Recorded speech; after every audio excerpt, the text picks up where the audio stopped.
Bapak Ibu teman-teman yang terkasih, selamat pagi. Ini kita bahas tentang misteri Tritunggal Maha Kudus yang menakutkan bagi para imam juga.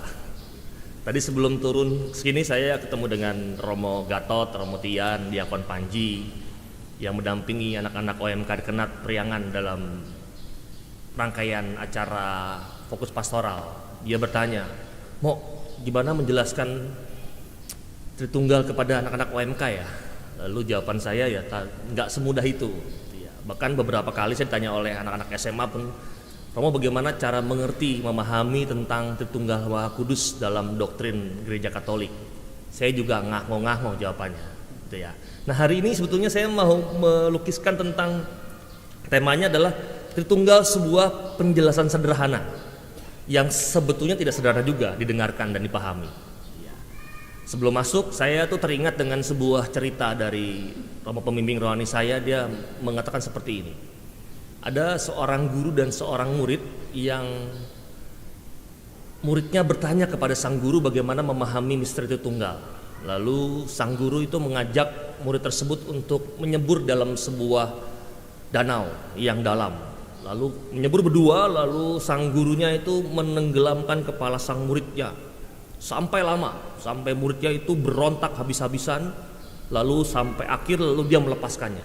Dia bertanya kepada sang murid ini, "Bagaimana?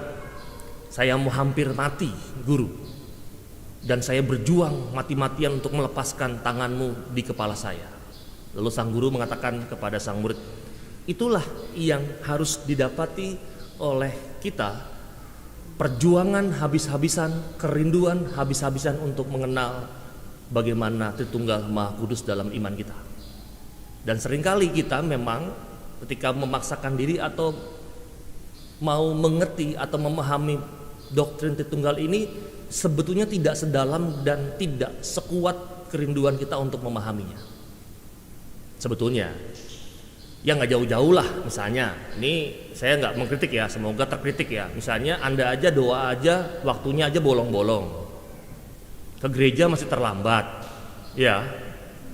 Ditambah lagi ke gereja cuma sejam lebih dikit aja bolak-balik ke WC. Ya gimana mau kerinduan mendalam? Itu hal sederhana aja. Nggak usah ngomong tentang yang lebih disiplin lagi, bagaimana sakramen pertobatan dilalui, bagaimana Anda membuat keluarga Anda itu punya basic Katolik yang benar, bagaimana anak-anak diajarkan tentang sikap doa yang baik. Wow, panjang. Dari hal sederhana yang tampak ini aja gagal. Lalu bagaimana Anda bisa mengatakan bahwa saya punya kerinduan besar untuk memahami Tritunggal? Itu dulu di awal. Paham ini ya?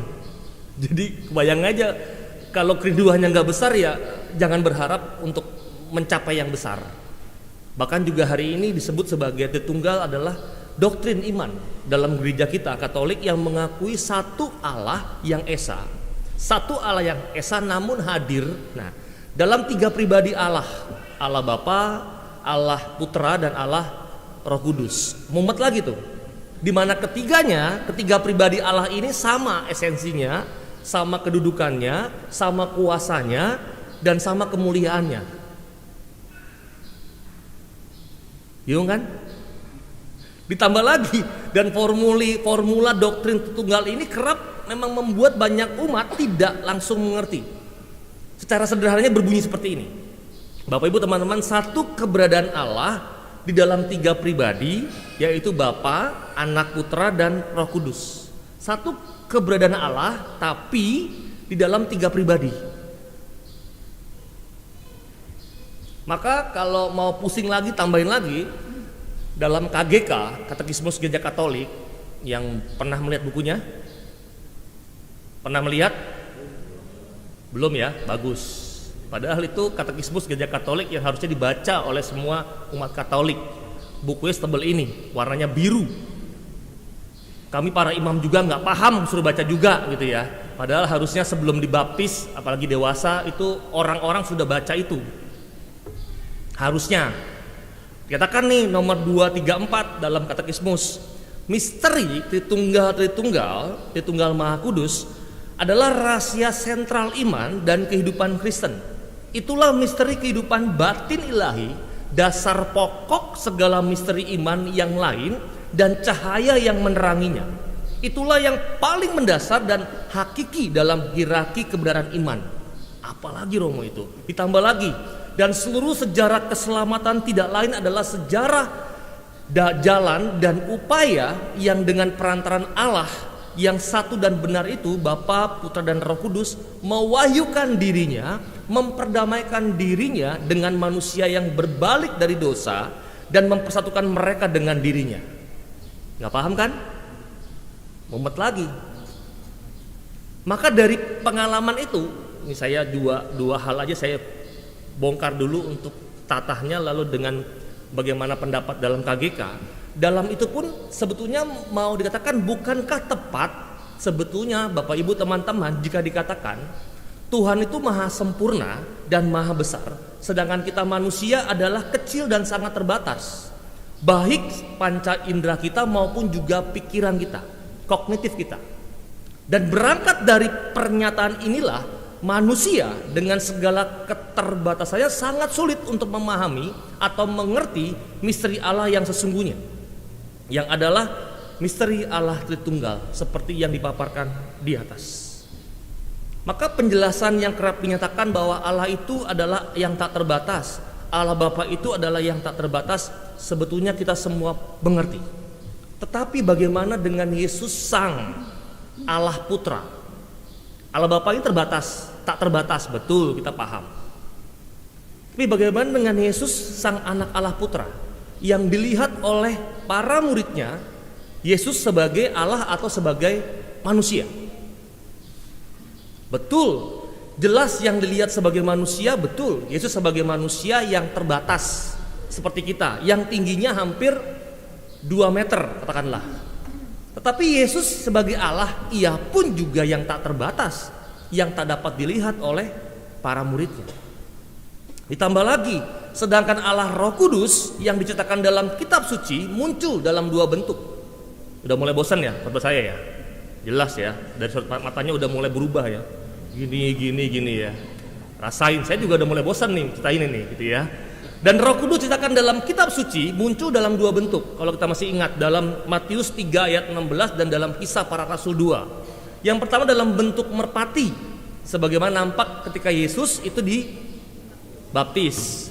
Yang kedua dari pengalaman Pentakosta kemarin, Roh Kudus dalam rupa bentuk lidah-lidah api sebagaimana dicurahkan kepada Maria dan para rasul ketika Pentakosta. Pertanyaan lagi, tetapi apakah Allah Roh Kudus itu seperti burung merpati atau lidah-lidah api itu?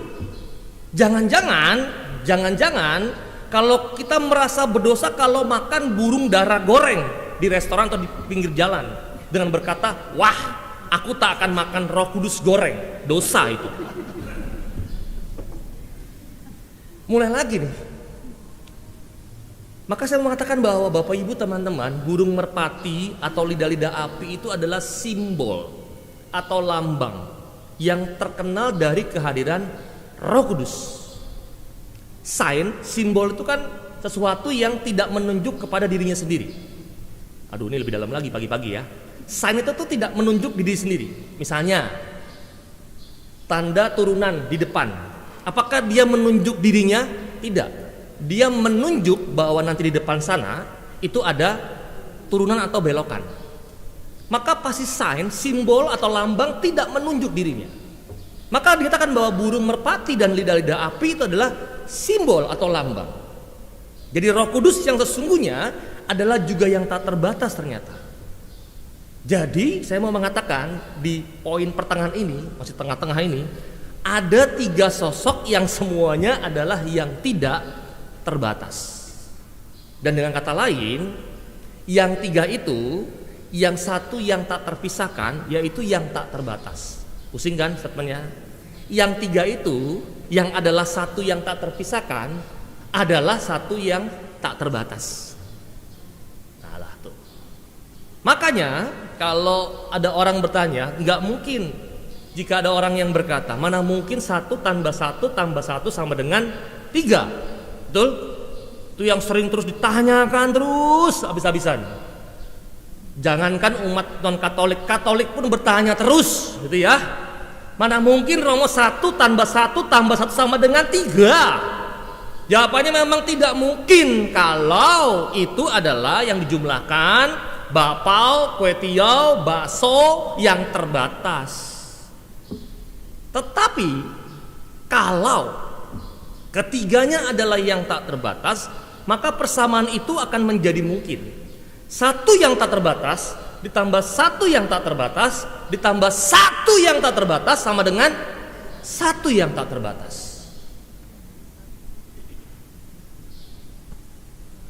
Mulai pusing? Dari awal ya, udah pusing ya. Maka gradasinya ini menjadi gradasi yang harus dipahami. Bahwa 1 yang tak terbatas tambah 1 yang tak terbatas ditambah 1 yang tak terbatas adalah 1 yang tak terbatas. Dan persamaan ini menjadi persamaan yang sangat mungkin. Nah, tentu kita bisa merenungkan lagi secara pribadi dalam analogi sederhana yang saya harus mengatakan tidak sepenuhnya tepat juga. Contoh misalnya api juga dapat digunakan sebagai penjelasan Tritunggal. Mungkin Anda sudah sering mendengar. Api terbagi menjadi 3 komponen, yaitu adalah panasnya, yang kedua adalah cahayanya, sebetulnya lebih tepatnya adalah gelombang cahaya, dan yang ketiga adalah daya bakarnya. Walau api itu satu, namun api bisa kita temui dalam 3 wujud, 3 pribadi dalam bahasa Tritunggal itu sesuai dengan keinginan kita. Misalnya sebagai panas waktu kita memasak, sebagai cahaya waktu lampu mati dan kita menyalakan lilin atau obor, dalam wujud pembakar waktu kita membakar kertas atau wujud yang lainnya. 3 ini. Atau yang paling gampang, kalau nggak jauh-jauh yang sering makan tiap hari, telur misalnya. Telur ayam itu mempunyai yang pertama kulit atau cangkang, yang kedua kuning telurnya, yang ketiga putih telurnya. Atau yang seringkali dialami oleh saya lah, ini mangga para imam. Saya misalnya di rumah saya dipanggilnya, di gereja panggil Romo Gandhi, di rumah dipanggilnya Mas. Kalau lagi bersih-bersih halaman itu celana pendek dipanggilnya Mang atau Bapak. 3 pribadi yang sama disebut dalam kerangkanya hal tersebut. Maka 3 hal atau hal sedang di atas identik dengan keberadaan Allah. Karena kita dapat berjumpa dengan Allah dalam 3 pribadi. Misalnya, ini yang agak mendalam tapi sebetulnya Anda merasakan itu, mengalami itu. Sebagai Allah Bapa, waktu kita bertobat dan menyesali dosa, itu dalam pengakuan dosa, dalam renungan refleksi Anda setiap malamnya. Yang kedua, sebagai Yesus Kristus, waktu kita memohon sesuatu. Sebagai Roh Kudus, waktu kita meminta kekuatan. Maka peranan Roh Kudus yang paling besar adalah, tanda kutip selain yang begitu besar lagi, bagaimana gereja dapat berdiri karena peranan dari Roh Kudus. 3 ini sebetulnya sudah dialami, sudah dirasakan terus-menerus dalam kehidupan kita. Tapi ya tadi, untuk menjelaskan itu bagaimana menjadi lebih sulit. Nah, kalau yang ketiga masuk dalam etimologinya, kata Tritunggal sendiri berasal dari kata Latin yang disebut adalah Trinitas. Maka Tritunggal, Trinitas sama. Trinitas terdiri dari 2 kata. Yang pertama adalah tres, artinya 3, dan unus, artinya adalah esa, tunggal atau satu. Maka adanya keberadaan dari satu Allah yang benar dan satu-satunya, tetapi di dalam keesaan dari Allah ini ada dalam 3 pribadi yang sama kekal, sepadan, sama dalam hakikatnya, tetapi berbeda di dalam pribadinya. Semuanya pribadi. Dan istilah keberadaan dalam bahasa Yunani adalah ousia, dalam Inggrisnya adalah being. Dan istilah ousia memiliki beberapa istilah Latin yang sepadan. Contohnya adalah substantia, substance, essentia, essence, natura, nature. Maka satu keberadaan Allah sama pengertiannya dengan satu esensi, satu natur, atau satu substansi Allah. Udah mulai pusing ya. Maka bicara soal kata Tritunggal, saya juga kembali teringat dengan sebetulnya beberapa banyak istilah yang identik dengan kata tiga. Yang pertama adalah ada Trisakti. Kampus di bilangan Grogol, Jakarta Barat. Ada Trinitas. Gereja Katolik di Cengkareng juga ada nama sekolah di Bandung. Ada Trisula. Apa itu? Senjata tombak dengan 3 mata. Ada Trikora. Apalagi? Operasi pembebasan Irian Barat. Yang zaman-zaman Anda ada yang namanya Tritura. Apa itu? 3 tuntutan rakyat pada masa-masa transisi antara Orde Lama menuju Orde Baru. Wah, mulai tahu ya kelasnya, umurnya ya. Gitu ya. Dan disinilah saya mau mengajak kepada Anda semua dari segitu banyak penjelasan yang tidak sederhana juga. Sebetulnya Tritunggal bisa kita refleksikan secara pribadi kalau kita mau otak-atik katanya. Tritunggal. Trinya kita bisa singkat, terimalah dalam iman.